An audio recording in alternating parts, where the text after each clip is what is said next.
Welcome back to Reddit Whispers. It's funny how a simple moment can detonate your entire life. Not just a bad day or a rough patch, but a full-scale ground zero detonation.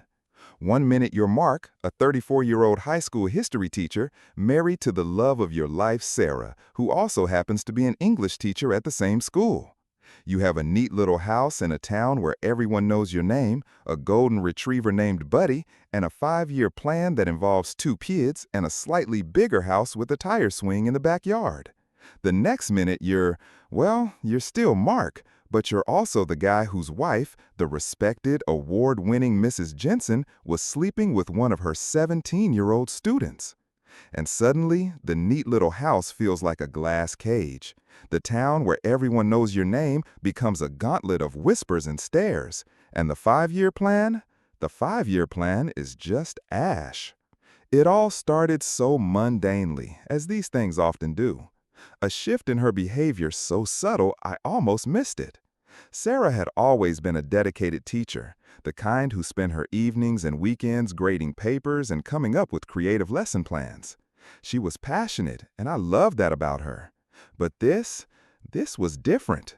The passion had morphed into an obsession, and the obsession was laser-focused on one particular student, Ethan. His name started peppering our conversations with an alarming frequency. "Ethan wrote the most insightful essay on The Great Gatsby today," she'd say, her eyes a little too bright. "Ethan is so mature for his age, you wouldn't believe the conversations we have. Ethan's having a tough time at home. I'm trying to be a mentor for him." I'm a teacher too, I get it. We invest in our students, we see their potential, and we want to help them shine. So I brushed it off. I told myself I was being a supportive husband. I told myself it was wonderful that she was making such a difference in a young person's life. But there was a nagging feeling in the pit of my stomach, a low hum of unease that I couldn't quite silence. The late-night texting started. She'd be on her phone, a small, secretive smile playing on her lips. When I'd ask who she was talking to, it was always the same answer. Just a student with a question about the assignment. I'd want to ask why a student was texting her at 11 o'clock at night, but I'd bite my tongue. I didn't want to be the jealous, insecure husband. I trusted her. Or at least, I wanted to. The physical distance between us grew. She was always tired, always had a headache. Our once active sex life dwindled to a few perfunctory encounters a month. I tried to talk to her about it, to ask if something was wrong, if I had done something to upset her. She'd just shake her head and say she was stressed with work. And I, like a fool, believed her. The red flags were there, waving frantically in my face, but I was colorblind to them. I was so wrapped up in my own little world of lesson plans and parent-teacher conferences that I didn't see the gaping chasm that was opening up in my marriage. The day the bomb finally dropped was a Tuesday, a perfectly ordinary Tuesday.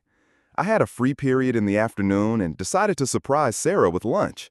I stopped by our favorite sandwich shop and picked up her usual, turkey and Swiss on rye with extra pickles.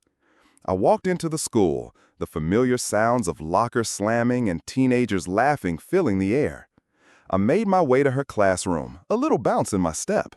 I was excited to see her, to break up the monotony of the day. The door to her classroom was slightly ajar. I could hear voices inside. I paused, not wanting to interrupt if she was with a student. I recognized her voice, soft and melodic. And then I heard another voice, a boy's voice, low and intense. Curiosity got the better of me. I pushed the door open a little wider and peered inside. And that's when my world imploded. There she was, my wife, my Sarah, pressed up against her desk, her hands tangled in the hair of a boy who couldn't have been a day over 17. His hands were under her shirt, and they were kissing with a desperate, frantic energy that made my stomach churn. It was Ethan. Of course it was Ethan, the insightful essay writer, the mature for his age conversationalist, the boy with a tough home life. For a moment, I just stood there, frozen. My brain couldn't process what my eyes were seeing. It was like watching a movie, a really bad, cliché-ridden movie. But the cold dread that was spreading through my veins was very, very real. I must have made a sound, a gasp or a choked sob, because they sprang apart, their faces a mixture of shock and guilt. Sarah's eyes met mine, and in that instant I saw it all. The lies, the deceit, the betrayal, the whole sordid, ugly truth. I didn't say a word. I just dropped the sandwiches on the floor, the plastic container cracking open and spilling turkey and Swiss all over the linoleum. Then I turned and walked away. I walked out of the classroom, out of the school, out of the life I thought I had. I don't remember the walk home. It's a blur of numb shock and searing pain. I remember fumbling with my keys, my hands shaking so badly I could barely get the door open. I remember Buddy greeting me at the door, his tail wagging, blissfully unaware that our happy little family had just been shattered into a million pieces. I sat on the couch for hours, staring at the blank television screen, the silence of the house deafening. I replayed the scene in her classroom over and over in my head, each time feeling the same sickening jolt of disbelief. How could she? How could the woman I had loved and trusted for 10 years do something so reckless, so destructive? The question swirled in my mind, a chaotic storm of confusion and anger. Who was this woman I had married? Had I ever really known her at all? The sound of her car pulling into the driveway was like a gunshot in the quiet house. I heard her footsteps on the porch, the click of the door opening. She walked into the living room, her face pale and tear-streaked. She started to speak, to offer some pathetic, pre-packaged apology, but I held up my hand to stop her. I couldn't bear to hear her voice, not yet. "Just tell me one thing," I said, my own voice hoarse and unfamiliar. "Was it worth it?" She didn't answer. She just stood there, a broken, hollowed-out version of the woman I had once adored, and the silence was more damning than any confession. That was the beginning of the end of my marriage, the end of her career, the end of our life as we knew it, and the beginning of a scandal that would tear our small town apart. The initial shock gave way to a blinding rage, a fury so intense it felt like it could burn me from the inside out. I wanted to scream, to smash things, to make her feel a fraction of the pain she had inflicted on me. But I was also paralyzed by a profound, soul-crushing sadness. The life we had built, the future we had so meticulously planned, had been a lie. I packed a bag and moved in with my brother. I couldn't stand to be in that house, a museum of our shattered dreams. Every photograph, every piece of furniture was a painful reminder of her betrayal. I needed to escape, to breathe air that wasn't thick with the stench of her lies. My brother, God bless him, did his best to support me. He brought me food I couldn't eat and beer I couldn't drink. He tried to get me to talk, but the words were lodged in my throat, a hard, painful lump of shame and humiliation. How do you articulate the feeling of having your heart ripped out and stomped on by the one person you trusted above all others? The shame was a constant companion, a heavy, suffocating blanket that I couldn't shake off. I felt like a fool, a blind, gullible idiot who had been so easily deceived. I replayed the past few months in my head, searching for the signs I had missed. The late-night texts, the secretive phone calls, the sudden interest in pop music and teenage fashion. At the time, I had dismissed it as a midlife crisis, a harmless flirtation with youth. Now, I saw it for what it was, a calculated, systematic betrayal. The questions were a relentless torment. How long had it been going on? Where had they been together? What had they done? Each unanswered question was another twist of the knife, another layer of pain on an already gaping wound. I spent my days in a haze of alcohol and self-pity, and my nights staring at the ceiling, haunted by the image of her with that boy. Sleep offered no escape, as my dreams were filled with twisted, nightmarish versions of her betrayal. The anger was a constant simmering presence, a volcano threatening to erupt. I wanted to confront her, to demand answers, to make her understand the devastation she had caused. But what was the point? The trust was gone. The love was dead. There was nothing left to salvage. I thought about the boy, Ethan. Was he a victim or a predator? A naive teenager or a willing participant? The lines were so blurred, so messy. He was a child in the eyes of the law, and she was his teacher, a person in a position of power and authority. The more I thought about it, the more I realized that this was more than just an affair. It was a crime. And with that realization came a cold, hard sense of clarity. I had to do something. I couldn't let her get away with it. I couldn't let her ruin another life. The decision to report her to the school was one of the hardest I've ever had to make. Part of me still loved the woman she had been, or at least the woman I thought she had been. But the other part of me knew that I had a moral obligation to act. I couldn't live with myself if I stayed silent. The meeting with the principal was a surreal, out-of-body experience. I sat in his office and recounted the whole sordid story, my voice a monotone, detached from the raw emotion churning inside me. I watched as his expression shifted from concern to shock to a grim, weary resignation. He assured me that the school would take the matter seriously, that they would launch a full investigation. And I knew in that moment that I had set in motion a chain of events that would change our lives forever. The news spread through our small town like a contagion. It started with whispers and furtive glances, then escalated to hushed phone calls and pointed questions. Soon, the local newspaper got wind of the story, and our private hell became a public spectacle. The headline was salacious and sensational: "Beloved teacher accused of illicit affair with student." And just like that, our lives were no longer our own. They belonged to the court of public opinion. The days that followed were a blur of media scrutiny and public shaming. My face was plastered across the local news, my name dragged through the mud alongside hers. I was no longer Mark Jensen, the history teacher.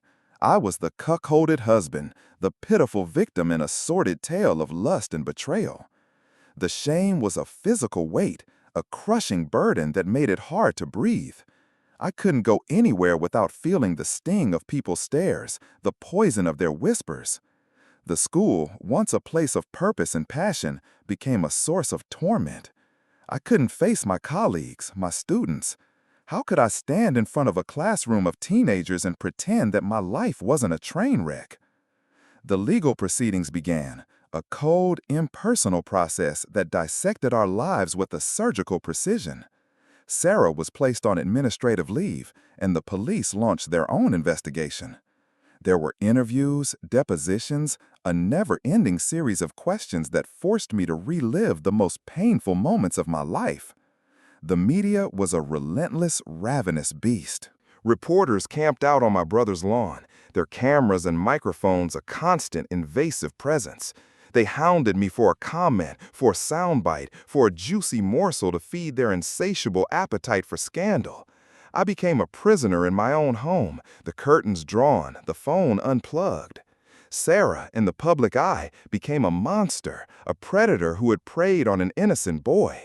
And while a part of me agreed with that assessment, another part of me felt a strange, unwelcome pang of sympathy.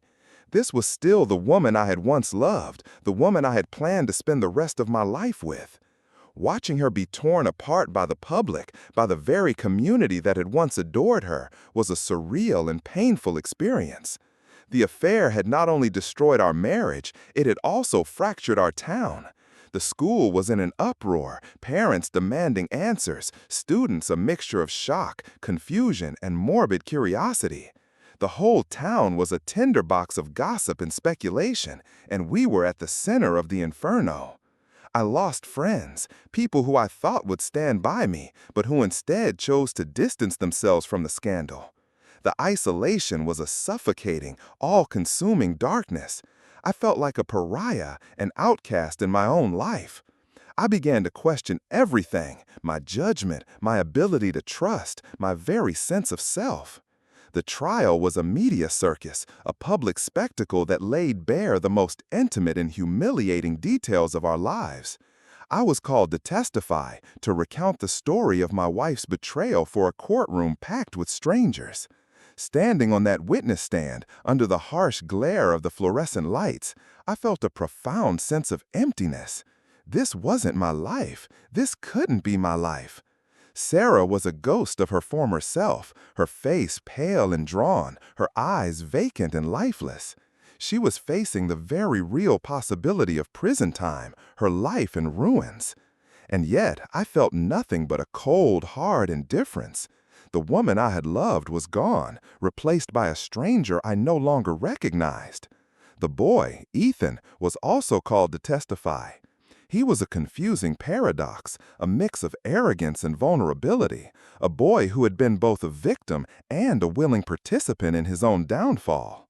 The verdict, when it finally came, was no surprise. Sarah was found guilty of statutory rape and sentenced to 5 years in prison. The day she was led away in handcuffs, a strange sense of finality washed over me. It was over. But there was no sense of victory, no feeling of vindication, just a deep, aching sadness for the life we had lost. The aftermath of the trial was a long, slow, agonizing process of rebuilding. The media circus moved on to the next scandal. The town slowly returned to a semblance of normalcy.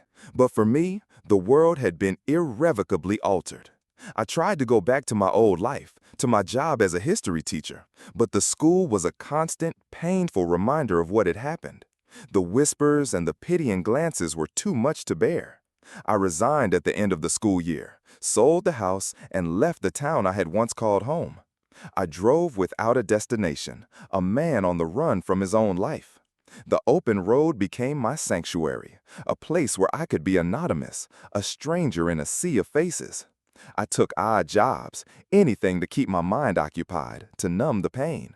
But the memories were always there, a constant, unwelcome passenger.